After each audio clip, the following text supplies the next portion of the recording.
এখন আমার নামে বলা হচ্ছে 10 বছর ছিল। আমি বছর দিয়ে প্রশ্নই ওঠে না।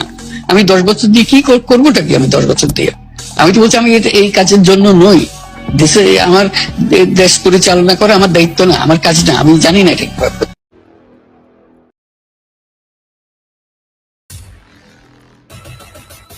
আমি কোনো ভবিষ্যৎবাণী করতে পারি না এবং ভবিষ্যৎবাণী করিও না, কিন্তু বাংলাদেশের সংখ্যালঘুদের প্রতি যে অন্যায় অত্যাচার হচ্ছে সেটাকে মনে হয় পৃথিবীর লোকে এবং পৃথিবী সব প্রান্ত থেকে হয়তোবা ভালো চোখে দেখছে না।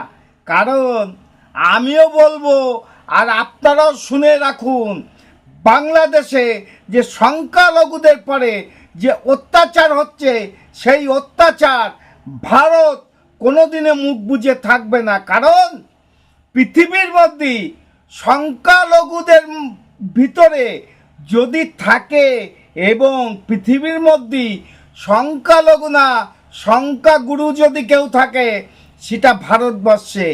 ভারতবর্ষ কোনোদিন চুপ করে থাকবে না। যাই হোক, আমার ছোট্ট একটা ইউটিউব চ্যানেল আছে, চ্যানেলটার নাম don't care, Facebook page Krishna Krishna.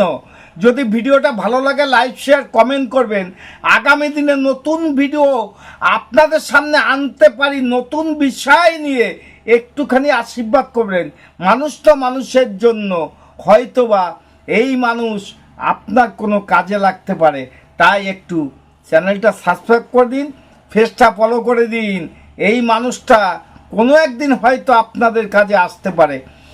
আমি এখন যে ভিডিওটা দেখাতে চলেছি সেই ভিডিওটা বাংলাদেশে যারা কঠোরপন্থী, যারা হিন্দু সমাজে পড়ে অত্যাচার অনাচার করছে তাদের জন্য আমার এই ভিডিওটা।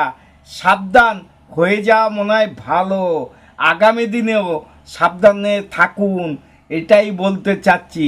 দেখুন তাহলে ভিডিওটা, দেখার পরে কথা হবে যেতে যেতে। মোদি একটা সন্ত্রাসী, মোদি একটা সন্ত্রাসী, মোদি একটা গুজরাটের কষাই, তারা ওদের ভারতে বলছে।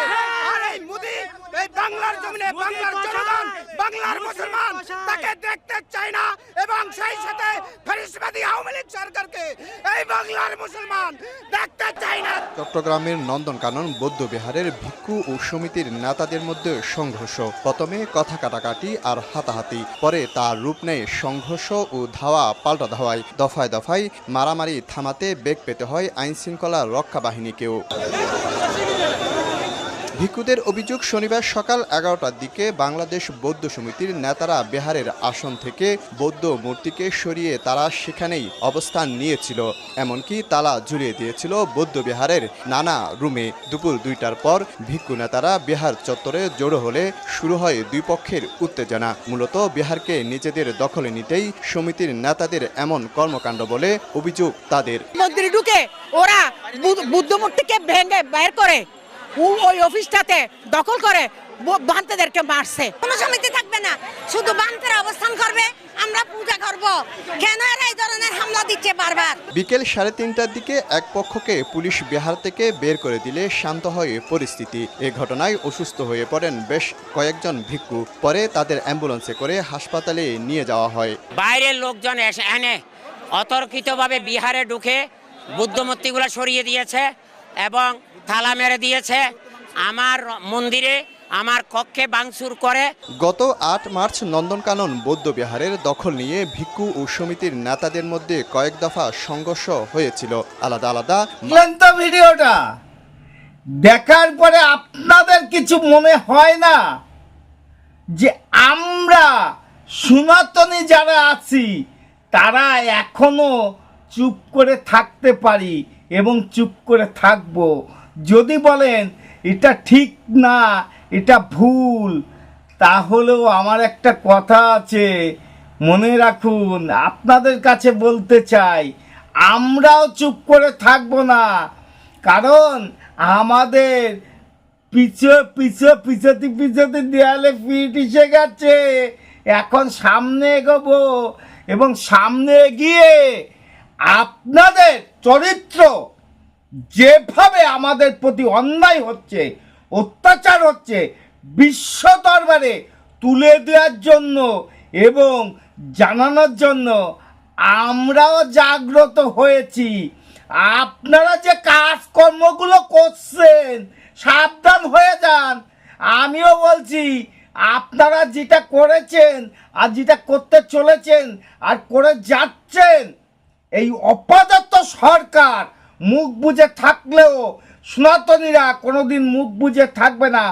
বাংলাদেশে যারা এই সনাতনীদের পরে অত্যাচার অনাচার করছে তাদেরও একদিন এই দিন আসবে, সেটা আপনাদের দেখিয়ে দিচ্ছি ভিডিওর মাধ্যমে। দেখতে দেখতে ভিডিওটা আপনাদের কাছে বিদায় নেব। যাওয়ার আগে একটাই অনুরোধ করছি, চ্যানেলের নাম don't care, Facebook page Krishna Krishna. যদি ভিডিওটা ভালো লাগে লাইক শেয়ার কমেন্ট করবেন। আগামী দিনে নতুন ভিডিও আনার জন্য আপনাদের কাছে একটু আশীর্বাদ চাচ্ছি। টাটা। দেখুন কি পরিস্থিতি সনাতনীদের পরে আক্রমণের। के जरिए माहौल खराब करने की कोशिश की। कच्छ पुलिस ने उन आरोपियों की चाल बिगाड़ दी। कोई घुटनों पर हाथ रखकर चल रहा है तो कोई लंगड़ाते हुए आगे बढ़ रहा है। Madam, sorry.